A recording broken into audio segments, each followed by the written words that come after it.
Those of us who undermine the element of change management are bound to face a big problem getting into shared services. It's all about change management, and it starts with the senior leadership team.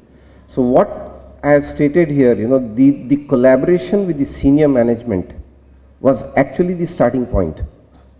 And how we went about it, Anvanjita, responding to your question, is there a burning desire for a change?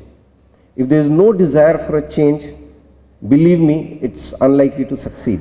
Because shared services is not only about centralizing transactions and outsourcing. In the yesteryears, when all of us were very used to, say, outsourcing of payroll, and in fact in the morning somebody even suggested probably that was the starting point of the shared services, we got it wrong. HR shared services is all about change management. It is not about, outsourcing could be one of the models. In fact, many of you sitting here in this audience would be running a shared services insourced.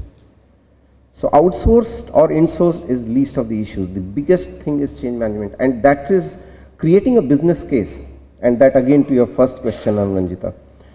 This is what we did, and I personally did. So here I can use the word I spent 2 hours with each of the leadership team members, including our CEO, perhaps many more hours, just taking them through why is it that we need a change, and what are those things which need to change, and followed by, is shared services the solution? Are we going to achieve what we want to achieve? Suppose we are saying that we want to change. Is this the model? And one of the things very specifically, which actually was a big factor in convincing and creating that buy-in in the leadership team was, is HR really partnering the business? Or is it getting its performance pay and meeting all the targets just by completion of activities? And what is it that you would expect in the next 5 years?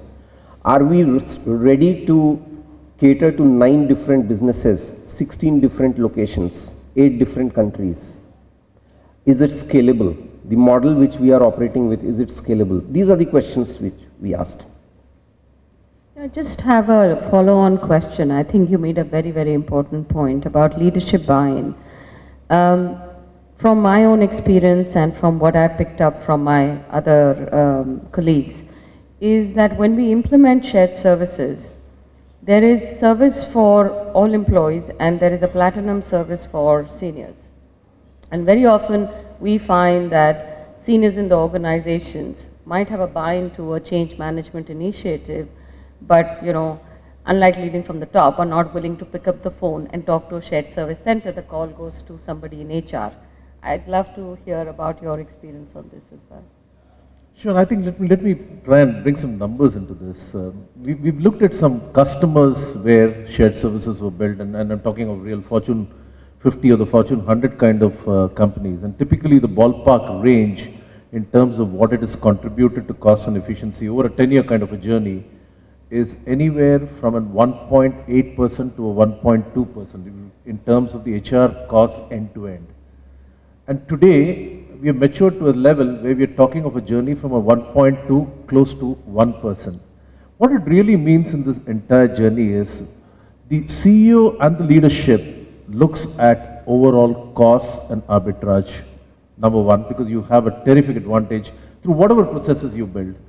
The HR fraternity looks at it, which has always been qualitative in nature, looks at process consistency and the HR employee experience bit of it. From an employee standpoint, it's purely what has changed for me. Is it turnaround time? Is it efficiency? Am I able to relate better? And aspects in terms of a final employee engagement aspect of it, which they can touch and feel. It's not what you measure, but which they possibly give more on the social platform rather than giving it internally through your engagement surveys. I guess those are some of the pulse that you can feel in terms of the organizational trajectory, and you can measure some of these aspects and bring the entire story together. So when we started, you're bang on. I mean, payroll was the first step. I remember this was possibly 2 decades ago. when we started looking at payroll. And that was the first common sense approach to looking at something which is a shared services. But over a period of time, the entire organization structure and design in line with this has also undergone massive change. Yeah, massive change. So we're talking of embedded HR, we're talking of COEs, we're talking of shared services, and time permitting, I mean, at the right stage, maybe, would like to contribute there. But let's keep going and build on it. Yep. And what's in it for me? Just because somebody sitting at the top feels that, now the time is ripe to have a shared service, but this question is going to be asked by all stakeholders. And believe me, they are very, very relevant questions which they ask. Are you trying to cut costs? Are we going to sacrifice human touch? That's the biggest question. In fact, I have been, I can be very candid here in this forum, I have been attacked at times by stakeholders that are you compromising on human touch? And those are the questions. So all the stakeholders are going to ask, what's in it for me? Why is it that you want to get into it? And that's been my experience for the last 2 years. It's not an easy one. That's why I had actually structured my presentation. The first part was the collaboration, and that's the theme of this conference as well, that which are the areas where collaboration plays a very, very important part. Now here is the next slide, which says the HRBP, line manager, and the COEs, Center of Excellence.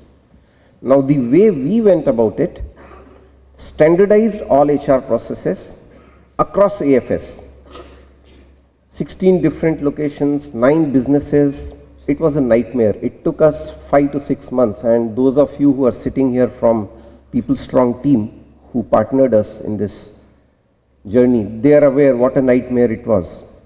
A simple process like induction used to be carried out in 60 different ways in 16 different locations, because every department had innovated its own induction process.